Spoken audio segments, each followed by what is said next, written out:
Phoenix here, and this is Virtua Racing on the regular Sega Genesis.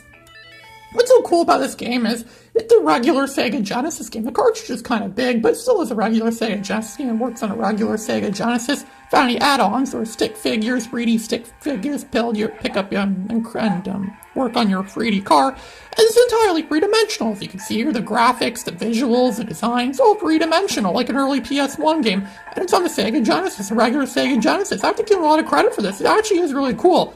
The Sega Genesis alone could produce all these graphics, these cool, mind-blowing graphics. If it was 1994, I'd be saying, wow, this is the best graphics I've ever seen in anything ever. Unfortunately, that's the only part of this game that's really good. Unfortunately, most of this game is kind of dull and mad. It's actually kind of a mediocre racing game. It's not overly great. Super Hang-On on the Sega Genesis is a lot better. This game isn't so great. It's not much. The controls are kind of stiff and hard. You flip over a lot when you smash into walls. You crash into walls, you flip over a lot. The game only has 3 tracks. And when you hit people, again, you're constantly flipping over, getting broken up, or sliding out of the way. It's really hard to control properly in this game. But they probably thought, we're not going to work too much on the controls. We're just going to make a game that looks really cool, and people are going to buy it anyways and play it anyways, see how cool it looks. And that was kind of the marketing scheme behind this. However, there is a Sega 32X version called Virtua Racing Deluxe. I already made a video of that game about 11 months ago.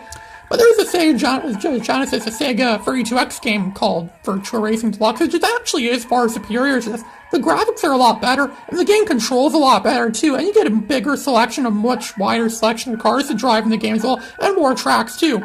Unfortunately, that's a Sega 32X game. You can only play if you have a Sega 32X, which is something that I never actually own. I never owned a 32X. You have to have an electrical octopus connection in your house if you want to use one of those Sega 32X things. Those things that look like a tumor, and when you connect all the wires to it, it looks like your Sega Genesis has cancer, and it's on life support. But this is just a regular Genesis game. The reason why I think this is so cool is because the fact that this doesn't have any add-ons at all. The Sega Genesis is able to produce these quality visuals without any add-ons. That's what makes this so cool. That's what makes this so great. That's what's so cool about this. It looks just like an early PS1 game, but it's on the Sega Genesis, and that's why it's really interesting. The Sega Genesis truly is a great system. Really, seriously, it is a really awesome system. And this game very well demonstrates its almighty power of those polygons, those 3D old-school polygons that would later come down on the later systems afterwards, like the PS1 and the Sega Saturn. I think there was even a Virtua Racing game on the Sega Saturn, if I remember correctly. The other thing about this game, too, is on all the other courses, there's 3 courses in this game, but on the 2 other courses, it's nearly impossible to win. In the other courses, if you can get 10th place, and it says game over on the screen, it means you've done well. In the books of Ray Phoenix, you're a winner if you could do that. It's almost like that really bad Sega Saturn game I watched once, and he said the game is so bad that 16th place is the new first place. They should say the same for this game too.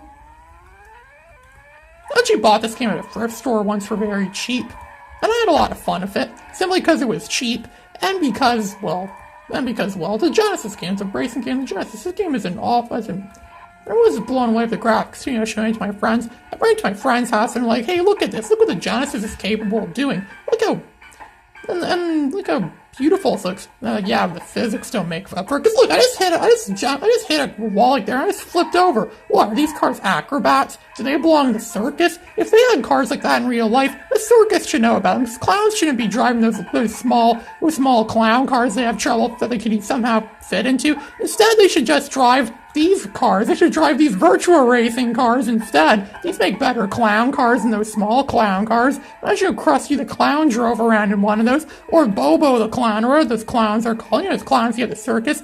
I haven't been to the circus much before myself. I only went there once, I think, a long time, or twice a long time ago. I don't remember much about the circus. I wasn't too big into the circus. A lot of kids love the circus. A lot of kids are crazy about the circus. Me, not so much. So you have those tortured animals and those demented clowns. And that one time I went to the circus in 2007, there was some guy there that was selling Ghost Rider DVDs at the circus. Why would someone be selling Ghost Rider DVDs at the circus? That's beyond me. And so, there's the final race. The hardest track in the game. expert. Let's see how well I can do with this. Let's see if I'll win. I am in 16th place. I'm coming up to the one person in last place. Oh, wait, just past person in last place. Okay, past person. I'm in 12th place now. 11th place. Ooh, scraping. Oh, smash and flipped over like an acrobat. But wait, he's going back up. He's still in 16th place. Back in 16th place again. Okay, he's driving up to the front. Trying to get to the front, past someone. Okay, past CP, past another person. Okay, he's onto the race. Oh no, he's sliding. No, he's not sliding around. What I'm talking about. But he's going there. He's going there. Okay. Whoa, he's making a big right turn ahead. At least it's not like in Sega Rally, or they say right turn this, left turn this, easy left, easy right. You know, like in Sega Rally or whatever it was called. Not Sega. You know what Sega Rally is where they do that. Oh, flipping around the grass. Oh, he's gonna make a good computer wallpaper for someone. All right, he's driving around. He's shredding down the grass. He's shredding more than both sides of a burger. Okay, he went for the checkpoint. Got extended time. He's still got plenty of time. He's still got 48 seconds left on the clock. 47 seconds on the clock. Okay. He's driving for the poorly designed Polygon rocks. He's driving through them. Ooh, he's driving around there. He's going for the narrow thing. Ooh, and that's the end of the lap. He's doing well, all right, folks. He's doing well. But will he make it through the next lap? We'll have to wait. Only time will tell on that one.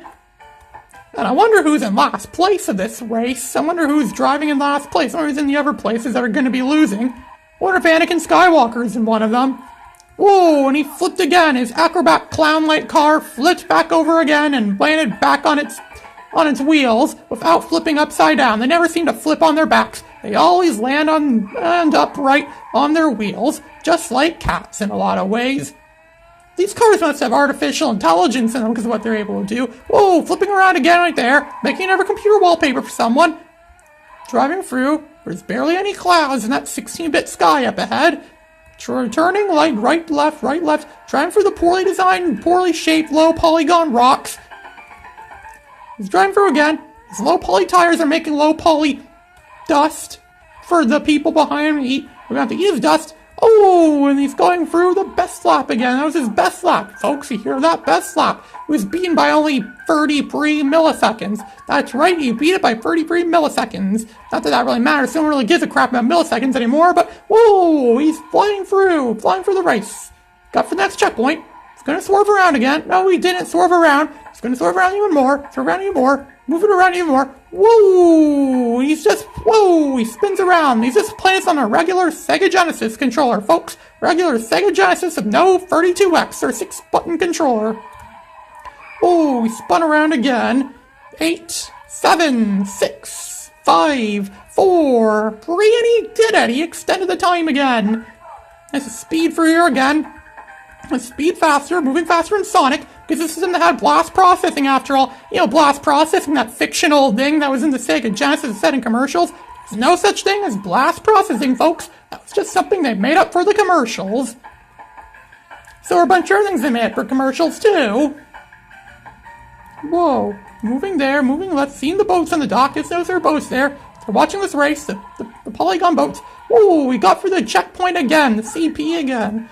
Driving through the low poly universe. I wonder if the whole universe is low poly. That'd be kind of sucky if the whole universe looked like this, where it was all low poly. Driving through 2, 1, he's gonna fail, and he failed! Game over. I feel sorry for the people behind him, because they're total losers if that's how well they did. This is Ray Phoenix signing out.